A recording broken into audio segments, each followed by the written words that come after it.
Hola, ¿qué tal mis queridos amigos inversionistas, empresarios, emprendedores y freelancers? En Instagram algunos mensajes preguntándome sobre otros tipos de vehículos o herramientas que también existen para invertir y el día de hoy vamos justamente a seguir conociendo algunos de ellos. ¡Comenzamos!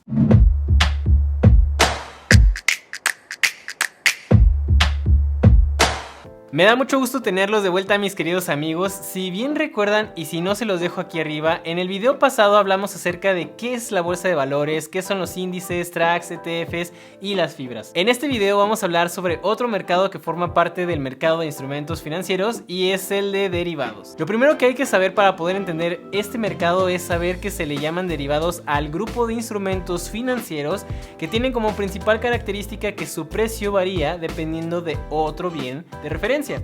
Y esta es la palabra más importante de todas para entender los derivados: referencia. A ese activo o instrumentos que se toma como referencia se le conoce como activo subyacente, y créanme cuando les digo que este mercado es un mercado lleno de posibilidades, pero también de mayor riesgo si no se entiende bien cómo funciona. Ahora bien, dependiendo de lo que sea el activo subyacente a los instrumentos derivados, se les puede clasificar como derivados financieros y no financieros. Para diferenciarlos más fácilmente, los derivados financieros son los que tienen activos subyacentes como divisas, índices bursátiles, tasas de interés y acciones, y los no financieros por lo general están relacionados con materias primas, energía, metales, alimentos, insumos, entre otros. Y si hasta ahora con esta información piensas que es algo muy complicado de entender, no es tan difícil cuando analizas cómo funcionan a grandes rasgos y para qué fueron creados.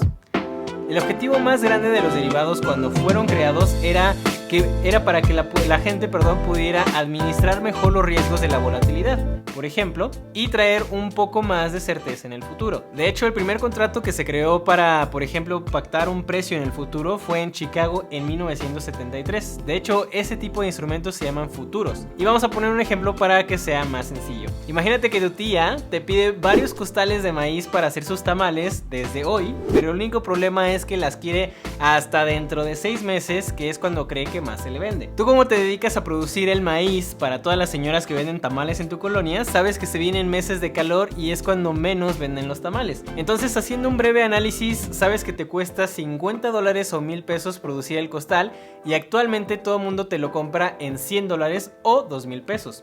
Pero en 6 meses, cuando tu tía necesite lo que te pidió, tú esperas que, como a las demás señoras se le venda menos, entonces el precio al que vendes tu costal ya no te lo van a poder pagar. Tú, como eres un inversionista muy inteligente, haces un contrato derivado llamado futuro, del cual estábamos hablando, y pactas un contrato con tu tía para que cuando llegue el momento de comprarte los costales de maíz, te va a pagar los $100 o $2,000 que cuesta tu costal ahora. Espero no te hayas perdido en este ejemplo, pero digamos que, en resumen, en lo que ayuda a las partes involucradas este tipo de derivados es a tener una mayor certidumbre y poder proyectar cosas en el futuro sin dejar que afecte tanto las cosas externas, como por ejemplo que en los meses de calor la gente come menos tamales. Aquí en México se pueden comprar derivados en el mercado mexicano de derivados, que, digámoslo de una forma, es como la bolsa de valores pero para derivados. Aquí ya existen contratos predeterminados y digamos que no se pueden cambiar los términos en los que están. Por otro lado, existe otro mercado que se llama over the counter, y en este mercado los contratos se pactan entre las partes con las mejores condiciones que vean para sus intereses. Volviendo un poco al ejemplo de tu tía y los tamales, si ustedes utilizan un contrato ya existente en el MEXDER, entonces eso se llamaría contrato futuro. Pero si lo hacen entre ustedes, toma el nombre de forward, porque no hay condiciones ya preestablecidas, sino que ustedes las crean. El siguiente instrumento son los swaps. Para entender los swaps, vamos a empezar con un ejemplo.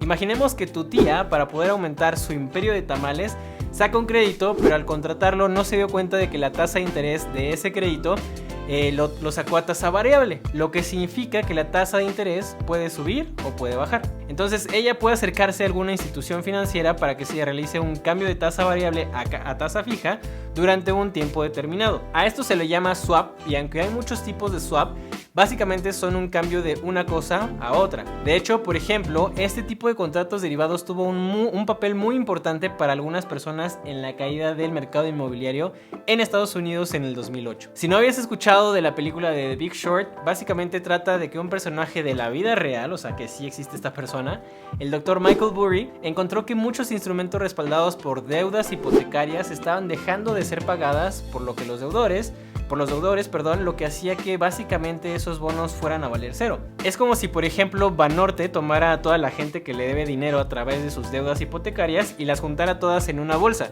Esa bolsa la vende a la gente en forma de bonos y por diversos factores la gente deja de pagar sus créditos hipotecarios. Al final, esos bonos respaldados por la deuda de la gente prácticamente pues no valdría absolutamente nada. Lo que muy inteligentemente hizo el Dr. Burry fue acercarse a varias instituciones financieras a realizar contratos derivados de swaps de impago de deuda. Aquí realmente lo que hacía este tipo de swap es que si el bono bajaba de precio o dejaba de existir, la institución bancaria estaba en obligación de pagarle al Dr. Burry. Y pues ya se imaginarán cómo le fue al Dr. Burry.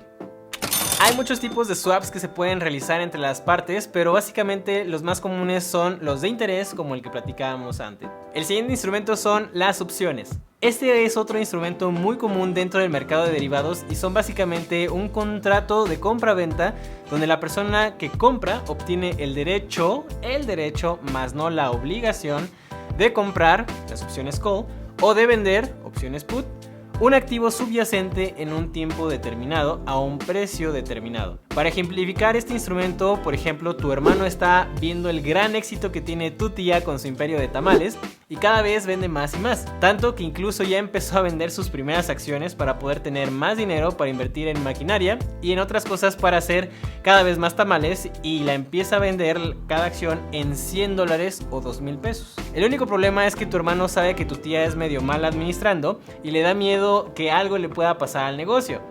De todas formas, está decidido a comprarle acciones, pero en lugar de comprarlas directamente, hace un contrato derivado de una opción call en donde tiene que pagar una prima para poder hacer ese contrato. La prima es básicamente como un cover, como cuando vas a las fiestas, que pues te permite pasar a hacer el contrato en este caso. La prima de este contrato es de $10 o $200 pesos, pero ese contrato le da a tu hermano la posibilidad, más no la obligación, de comprar las acciones de tu tía en $100. Esto significa que si por ejemplo a tu tía le fue súper bien vendiendo tamales e incluso ya tiene 10 locales más por toda Latinoamérica y genera mucho más dinero, el precio de las acciones en ese momento van a ser a lo mejor de $700 o $14,000 pesos. Y tú tienes el derecho, gracias a tu opción, de comprarlas en solamente $100. Ahora, si a tu tía le fue mal tal como pensaba, entonces lo único que perdiste fueron solamente $10 y no 100. Por supuesto que existen otras operaciones y contratos con opciones mucho más complejas, pero en general esta es la forma en la que trabajan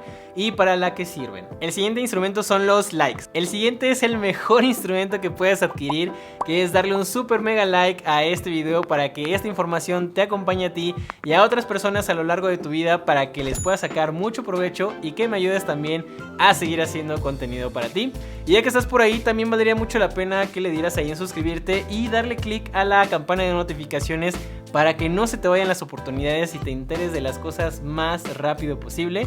Así no se te va a ir la oportunidad de no invertir en Dogecoin cuando estaba en .050 centavos. El siguiente instrumento es Forex.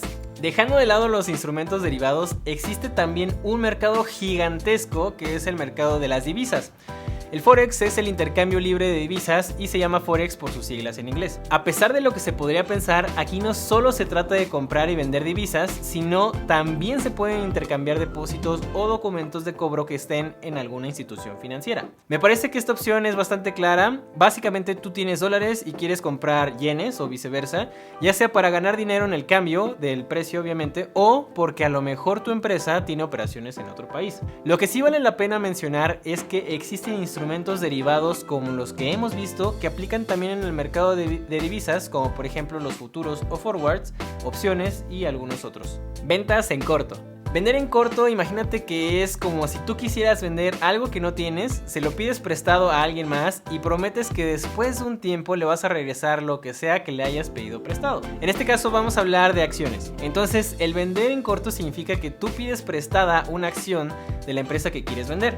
La vendes y te quedas con el dinero, pero tienes la obligación de regresarle esa acción a la persona que te la prestó para venderla. Por supuesto que esto conlleva algunos riesgos, pero también dependiendo de tu análisis, las ganancias pueden ser bastante buenas. Aquí ganas si por ejemplo vendiste en corto una acción de la empresa de tu tía en $100 o $2,000 y la acción cae a $50. Entonces cuando la compres de regreso para darle de vuelta esa acción, ya le ganaste $50 por cada una de esas acciones que tú compraste. Pero también está la contraparte, que es que si a tu tía le va súper bien, que es lo que todo el mundo en la familia quiere, y las acciones que vendiste en corto ahora ya cuestan o valen $200, entonces cuando las compres de vuelta tendrás que regresarlas, pero ya estarás perdiendo $100 por acción. Así es que no apuestes en contra de tu tía.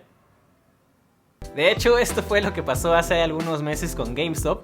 Por algunas noticias y decisiones de la empresa, los inversionistas empezaron a voltear a ver la empresa y comprar más acciones, llevándola a que el precio fuera mayor.